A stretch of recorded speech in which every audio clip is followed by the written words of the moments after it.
క్రైస్తవులని చెప్పుకుంటా ఉంటాం కానీ జీవితకాలం వినలేదు. వాగ్దానాన్ని పట్టుకొని వెళ్తుండాలి అంతే. పెళ్లి కుమారుడు వస్తాడు. పెళ్లి కుమారుడు అంటే సంతోషం అన్నమాట, ఆనందం. పెళ్లి కుమారుడు అంటే భోజనం. పెళ్లి కుమారుడు అంటే సహవాసం. పెళ్లి కుమారుడు అంటే ఫెలోషిప్. ఐదుగురు బుద్ధి లేని వారు, ఐదుగురు బుద్ధి గలవారు. బుద్ధి లేని వారు తమ డ్యూటీలు పట్టుకొని తమతో కూడా నూనెని తీసుకొని పోలేదు, వాగ్దానాన్ని పెట్టుకోలేదు. పెళ్లి కుమారుడు కోసం ఎదురు చూస్తాం. వాగ్దానం లేకుండా పెళ్లి కుమారుడు కోసం ఎదురు చూస్తాం. ఎలా ఎదురు చూస్తారు? బుద్ధిగల వారు డ్యూటీల్లో తమతో కూడా సిద్ధెలలో నూనె తీసుకొని పోయిరి. సిద్ధెలలో నూనెని సిద్ధంగా పెట్టుకున్నారు. పెళ్లి కుమారుడు ఆలస్యం చేయగా, లేట్ అయింది, డిలే అయింది, ఆలస్యం చేయగా వారు అందరూ కునికి నిద్రించుతుండేది. పడుకొని అందరం నిద్రపోతున్నాం అంటే ఇంకా కార్యం జరగలేదు. హాయిగా పండుకోవటం ఎలా ఉంటది? వాగ్దానంలో నిద్రించాలన్నమాట, రెస్ట్ కావాలి. నివసించువాడే సర్వశక్తిని నీడన విశ్రమించువాడు. ఇంకా సమస్యను బట్టి ఫియర్ కావటం కాదు, పని అయిపోతుందనే ధైర్యం కలిగి నిశ్చింతగా ఆయన దేవుడు నాకు తోడుగా ఉన్నాడు, ఏమైతే అదేది రెస్ట్లోకి వెళ్ళిపోవాలన్నమాట. పడుకున్నారు, ఇద్దరు పడుకున్నారు. వాళ్ళు పడుకున్నారు, వీళ్ళు పడుకున్నారు. నూనె లేని వారు పడుకున్నారు, నూనె ఉన్నవారు పడుకున్నారు. పెళ్లి కుమారుడు అయితే ఆలస్యం అవుతుంది. సమస్య పరిష్కారం కావడానికి సమయం అవుతుంది, పడతా ఉంది, ప్రాసెస్లో ఉంది, అంతా ప్రాసెస్లో ఉంది. బట్ మనం రోజులు గడిచిపోతా ఉన్నాయి. ఎలా ఉన్నాం అనేది కావాలన్నమాట. వీళ్ళు పడుకున్నారు, వాడు పడుకున్నారు. వాళ్ళు ఏదో టీవీ సీరియల్ చూసి రాత్రి అంతా లేదా సినిమా చూసేసి వాళ్ళు పడుకున్నారు. వీళ్ళేమో దేవుని వాగ్దానాన్ని చేత పట్టుకొని వీళ్ళు పడుకున్నారు. సిద్ధలలో నూనె సిద్ధంగా ఉంది కదా, వీళ్ళు పడుకున్నారు. రాత్రి కబురు వచ్చేసింది, పెళ్లి కుమారుడు వచ్చేసాడు, లెండే అందరు లేచేశారు. బుద్ధి లేని కన్యకలు ఏం చేశారంటే, డ్యూటీలు ఆరిపోతున్నాయి కనుక మీ నూనెలో కొంచెం మాకు పోయండి అన్న. వీడిలోని అండర్స్టాండింగ్ ఇన్స్టెంట్గా ఎలా ఇవ్వగలడు ఆ సమయంలో? ఇన్స్టెంట్గా అప్పటిదప్పుడే ఇప్పుడు రోజుల తరబడి కూర్చున్నా కానీ అర్థం కావట్లేదు కదా. అప్పుడు నేర్చుకునేది ఎట్లుంటుంది? అప్పుడే నేర్చుకుంటారు. అప్పటికప్పుడు ఏమవుతుంది? ఏమాత్రం జరుగుతుంది? ఎదుర్కోవడానికి సిద్ధంగా ఉండాలి. ఆయనని ఇప్పుడు సమయం వచ్చింది, ఆయనతో మీట్ అవ్వాలి, ఇంటరాక్ట్ కావాలి. ఎట్లా సమయం వచ్చింది? ఎలాగంటే ఎలా వెళ్ళాలో తెలియదే నీకు, ఎలా అప్రోచ్ కావాలో అర్థం కావట్లేదు, ఏ వాగ్దానాన్ని పట్టుకొని ముందుకు వెళ్ళాలో అర్థం కావట్లేదు. మనం అంటే దేవుడు చేస్తాడు వస్తాడు, నాకు తెలుసు వస్తాడు చేస్తాడు అని చాలా సంగతులు తెలుసు అందరి క్రైస్తవులందరికీ. యాకోబు రాసిన పత్రికలో ఉంటుంది, నువ్వు దేవుడు అంటే భయపడుతున్నావు అంటే చాలా భయం నాకు. అరే నువ్వు భయపడటం ఏంటి? దెయ్యాలు కూడా వణుకుతాయి గజగజ. భయం అంటే అది కాదు. What is fear? దేవుని యందు భయభక్తులు కలిగి ఉండుట జ్ఞానమునకు మూలం. దేవుడు ఏదైతే చెప్తున్నాడు, నీ జీవితంలో ఏదైతే నీకు అడ్డుగా ఉంటుందో, ఏదైతే నీ త్రోవకి, నీ ఆశీర్వాదానికి అడ్డుగా ఉంటుందో దాన్ని తీసివేసుకోమని చెప్తున్నాడు అన్నమాట. దేవుని యందు భయభక్తులు కలవంటే గజగజ వనకటం కాదు, అంటే మన వేషధారణలో భక్తి పరురాలుగా కనపడటం కాదు. మామూలుగా వాక్యం నిలబడి చెప్పాలన్నమాట. నేను కూర్చొని చెప్తున్నాను, ఎందుకంటే నేను ప్రయాణాలు చేయాలా. నేనేమి నా దేవుడు నన్నేమి నిలబడి చెప్పురా అని ఏం చెప్పట్లేదు నాకు. ఎందుకంటే నేను రెస్ట్లో ఉండాలని అనుకుంటున్నాను. నేను ఊరికనే అన్నెసరీ స్ట్రెయిన్ కావడం అవసరం లేదు. ఇది కాదు, ఈ పోస్చర్ కాదు. ఈడ తొంగి చూసేసి చర్చి అన్నారు, ఇదేనా? నన్ను చూశారనుకోండి, ఈ అయ్యగారేమో కూర్చొని చెప్తున్నారు, ఇంకా వీళ్ళు వినే వాళ్ళంతా పండుకొని వింటారు. అయ్యగారికి తెల్ల డ్రెస్ లేదు, రంగు సొక్కాలు వేసుకుంటాడు, మళ్ళీ బూట్లు వేసుకుంటాడు, చెప్పులు వేసుకోవాలి. కానీ అవసరం అవన్నీ? మతం నిన్ను ప్రశ్నిస్తుంటది, దీనత కలిగి ఉండాలని. అదే ఇది ఆ భక్తి అంటే. దేవుని సేవకుడికి డ్రెస్ కోడ్, ఒక చెయ్యి సంచి, ఒక గోనె సంచి ఒకటి, కాళ్ళకి చెప్పులు లేకుండా ఉంటాం, పాత మాసిన బట్టలు వేసుకుంటాం, ఇదా? దేవుని బిడ్డలంటే చర్చిలో ఇలా ముసుగు కప్పుకొని, అదే భక్తి అంటే?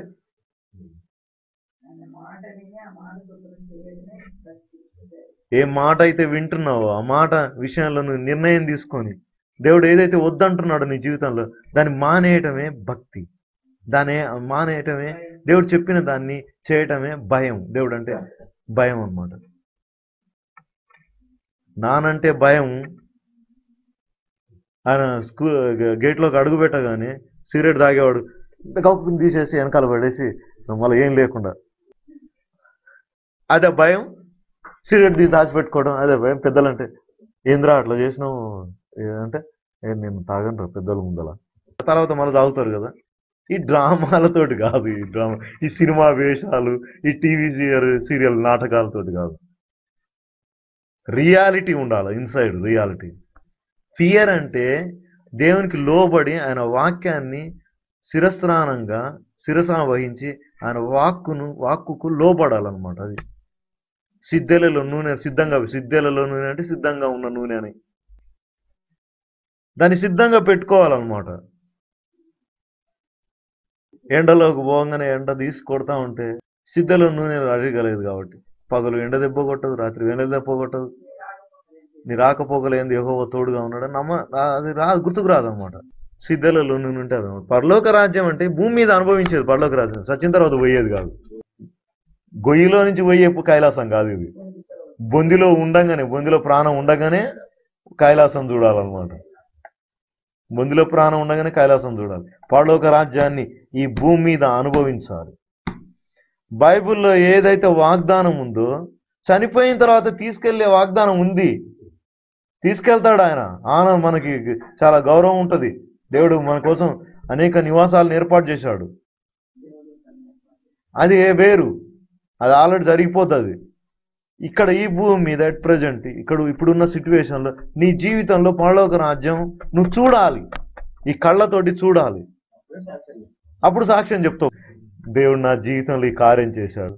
నేను దేవుని సన్నిధిలో మొరపెట్టినప్పుడు, పెనుగులాడినప్పుడు నా దేవుడు నన్ను విడిపించాడు, ఇదిగో నా జీవితంలో ఇది జరిగింది అని చెప్తాను అన్నమాట. అది పరలోక రాజ్యం. అప్పటికప్పుడు అయ్యేది కాదు, ఇది చూమంతరు. మనం చర్చిలో సాక్ష్యం చెప్తుంటాం కదా, ఎవరైనా వినేసి వాళ్ళు వచ్చేసి కొద్దిగా ప్రార్థన చేయమ్మా, కొంచెం ప్రార్థన చేస్తే బాగా అవుతుంది అంట కదా. ప్రార్థన చేస్తే బాగా అవుతుంది, కానీ నీకేమర్థమైంది? ప్రార్థన చేస్తే అప్పటికప్పుడు తగ్గినట్టు అనిపిస్తుంది, కానీ నువ్వు వెళ్ళి కూర్చునేది ఎక్కడ? మళ్ళీ అదే టీవీ దగ్గరే కదా, అదే లోకంలో పుకిడి పురాణాలు చెప్పుకోవటమే కదా, ముసట్లు చెప్పుకోవటమే కదా, అదే మంది మీద ఆడిపోసుకోవడమే కదా. దెయ్యానికి అది చాలు కదా. మళ్ళీ తిరిగి తలనొప్పి, ఇద్దరికి తలనొప్పి ఉండేది, ఇది తలనొప్పి ప్లస్ మరి 7 జ్వరము, సర్ది, దగ్గు, దమ్ము, ఆయాసం, ఇంకా 2 చెప్పండి ఎవరన్నా. కాళ్ళ నొప్పులు, కీళ్ళ నొప్పులు, మొత్తం 7 మందిని రండి ఖాళీ ఉంది రండి, మళ్ళీ 7 పిలుచుకొస్తాడు వాడొక్కడుగా. ఇదివరకు అపవిత్రమైన ముసలమ్మ ముచ్చట్లే ఉండేవి. ఇప్పుడు ఇంకా అన్ని పేకాట, చూదము, తాగుడు, అందరూ అనమాట. అన్ని 7 మరి చెడ్డవైనవి అన్ని 7 వచ్చేస్తాయి. పరలోక రాజ్యం అంటే ఏంటి? పరలోక రాజ్యం పెళ్లి కుమారుని ఎదుర్కొనేదమ్మా. The joy, the celebration, the victory. పెళ్లి కుమారుడు అంటే ఏడ్చుకుంటూ కూర్చునేవాడా? సంతోషాన్ని తీసుకొని వచ్చేవాడు, ఆయనతో పాటు సంతోషిస్తాం. ఇప్పుడు యుద్ధానికి వెళ్ళే సమయంలో కత్తి తయారు చేపించుకుంటే ఎట్లా? కత్తి తయారు కాలేదు కదా, ఇంకా యుద్ధం చేసేది ఎప్పుడు? లాస్ట్ మినిట్లో యుద్ధం ఏముంటది? ఇంకా పెళ్లి కుమారుని ఎదుర్కోవాలనుకుంటే ఇది కాదనమాట. అది కాదు. పెళ్లి కుమారుని ఎదుర్కోవాలంటే ఏది అనుకుంటుంటారు అందరూ. మేము ఇంకా వెళ్తున్నాం, చర్చికి వెళ్తున్నాం, ఆదివారం అసలు క్రమం తప్పకుండా. అసలు ఆదివారం అంటే ఏందో తెలుసా మాకు? ఇంకా ఆదివారం చర్చికి వెళ్ళకపోతే ఇంకా అసలు మాకు నిద్ర పట్టదు, తిండి సహించదు, అసలు మాకు ఎంత అసలు అని చెప్పుకుంటుంటారు అన్నమాట. అందరూ అనుకుంటారు, అబ్బా ఎంత భక్తి అని అనిపిస్తుంటది అన్నమాట. వీళ్ళన్నారు ఇది మాకు మీకు సరిపోదని అన్నారు. 10వ వచనంలో వారు కొనబోచుండగా ఇంకేదో చేయబోయారు, పెళ్లి కుమారుడు వచ్చేశాడు. అప్పుడు సిద్ధపడి ఉన్నవారు అతనితో కూడా పెళ్లి విందుకు లోపలికి పోయేది. ఒక్కోసారి ఏమవుతుందంటే శత్రువు మనకున్న నిర్లక్ష్యాన్ని వాడు యూజ్ చేసుకుంటాడు, అటాక్ చేసేస్తాడు, అంతే. ఇంకంతే, టోటల్ మిస్ అయిపోతాం. వాడు మరణంతో కూడా అటాక్ చేసేస్తాడు. అంతటా తలుపు వేయబడను. తర్వాత తక్కిన కన్నికలు వచ్చి, అయ్యా మాకు తలుపు తీయమని అడగగా అతడు, మిమ్మల్ని ఎరుగనని మీతో నిశ్చయముగా చెప్పుచున్నాను, ఐ డోంట్ నో అంటాడు. అమ్మ, యేసుప్రభుని నీ జీవితంలో ఎలా ఎరిగి ఉన్నావు? ఆయన ఇచ్చిన వాగ్దానంతో ఎరిగి ఉన్నావు నువ్వు. ఆయన ఇచ్చిన వాగ్దానంతో ఎరిగి ఉన్నావు. ఆరోగ్యం ఎలా కలుగుతుందని ఎరిగి ఉన్నావు నువ్వు. ఆయన పొందిన గాయముల ద్వారా స్వస్థత పొందుతున్నామని ఎరిగి ఉన్నావు అన్నమాట. ఐశ్వర్యాన్ని ఎలా పొందుకుంటామని ఎరిగి ఉన్నాం మనం. ఆయన నా కొరకు దరిద్రుడయ్యాడు, ఆయన ఐశ్వర్యవంతుడై ఉండి నన్ను ధనవంతుని చేయడానికి, దాన్ని ఎరిగి ఉన్నాం అన్నమాట. ఉద్యోగం ఎలా వస్తుందని ఎరిగాం మనం. సంపాదించుకున్నట్టు సామర్థ్యాన్ని కలుగజేసేవాడు ఆయనని ఎరిగి ఉన్నాము. అది నా తెలివి కాదు, నా బలం కాదు, నేను ఇంటర్వ్యూ చేసి బాగా చేసిన దాన్ని బట్టి కాదు, నేను బాగా చదువుకున్న దాన్ని బట్టి కాదు కదా. వీటన్నిటిని ఎరిగి ఉన్నాం మనం. మన సిద్ధలో నూనెని పెట్టుకొని ఉన్నాం అనమాట. ప్రతి దాంట్లో ఆయన చూడటం మొదలుపెట్టాం. పెళ్లి కుమారుని చూస్తాం, ప్రతి విషయంలో ఆయన చూస్తాం, అంతే కదా. ఇప్పుడు అనారోగ్యం కొదవైతే పెళ్లి కుమారుడు మన జీవితంలోనికి వచ్చిండు అనుకో, అంటే ఎట్లొచ్చి ఏం తీసుకొని వచ్చినట్టు? సంతోషాన్ని అంటే ఆరోగ్యం వచ్చినట్టు అన్నమాట. నువ్వు ఫైనాన్షియల్ క్రైసిస్ లో ఉంటే నీ జీవితంలోనికి ఆ పెళ్లి కుమారుడు ఏం తీసుకొచ్చినట్టు? ఐశ్వర్యాన్ని తీసుకొచ్చినట్టు. లాస్ట్ మినిట్ ఉంటుంది అన్నమాట. ఇంకా లాస్ట్ మినిట్ లో ఇంకా నేర్పడానికి ఏముండదు అక్క.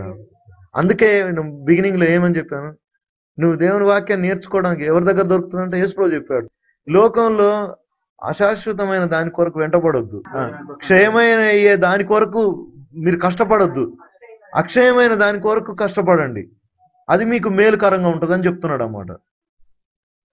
అంటే ఆయన తండ్రి నాకు ముద్ర వేశాడు ఇది ఇవ్వడానికి, ఈ అక్షయమైన ఆహారం ఇవ్వడానికి తండ్రి నాకు ముద్ర వేశాడు అంటే అధికారం ఇచ్చాడు అనమాట. పరలోక రాజ్యం ఒకడు దేశాంతరమునకు ప్రయాణమై తన దాసులను పిలిచి తన ఆస్తిని వారికి అప్పగించినట్లుండును. పరలోక రాజ్యం ఎట్లుంటుందంట? దేశాంతరం వెళ్తా ఆయన ఆస్తిని దాసులకు అప్పగించినట్లుంటుందంట పరలోక రాజ్యం.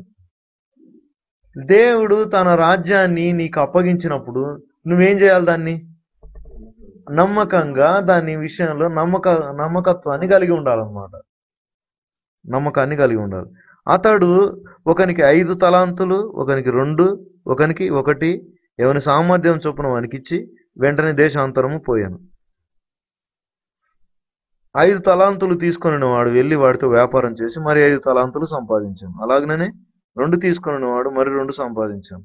అయితే 1 తలాంతు తీసుకొని వాడు వెళ్ళి భూమి తవ్వి తన యజమానిని సొమ్ము దాచిపెట్టాను.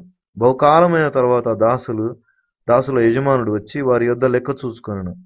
అప్పుడు 5 తలాంతులు తీసుకొని వాడు మరి 5 తలాంతులు తెచ్చి, అయ్యా నీవు నాకు 5 తలాంతులు అప్పగించితివే, అవిగాక మరి 5 తలాంతులు సంపాదించుతున్నాను అని చెప్పాను.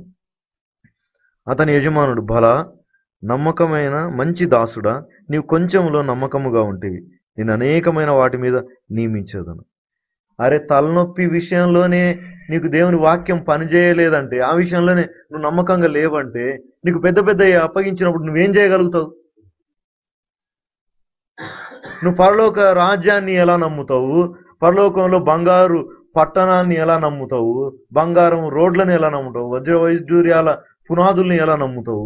ఒక చిన్న విషయంలోనే ఫెయిత్ఫుల్ గా లేకపోతే, నువ్వు దాన్ని ఎక్సర్సైజ్ చేయకపోతే, ఇప్పుడు 5 ఇచ్చాడు ఆయన, 5 విషయాలు అర్థమైనాయి. నేను ఇంకా క్లియర్గా చెప్పాలంటే ఒక 5 సత్యాలు దేవుడు నీకు బయలుపరిచాడు. సమాధానాన్ని పొందుకోవటం, సంతోషంగా ఉండటం, దీర్ఘశాంతం కలిగి ఉండటం, ఓపిక కలిగి ఉండటం, ఇవి తెలిసినాయి అనుకోండి ఒక 5. రెండవ వాడికి 2 తెలిసినాయి, 2 అర్థమైనాయి వాడికి. ఇంకా కిందోడికి 1. వాడికి ఒకటి వాడు చేయాల్సింది ఏంటంటే ఒకటే అనమాట. ఒకదానితో వ్యాపారం చేయాలి. మొదటి వాడు 5 చేసేసాడు. 5 చేసిన తర్వాత ఆయన ఏమంటున్నాడు? బలా నమ్మకమైన దాసుడా, నీకు ఇంకా మరికొన్నిటి వాటి మీద ఏమన్నాడు? అనేక వాటి మీద, కొన్ని కూడా కాదు,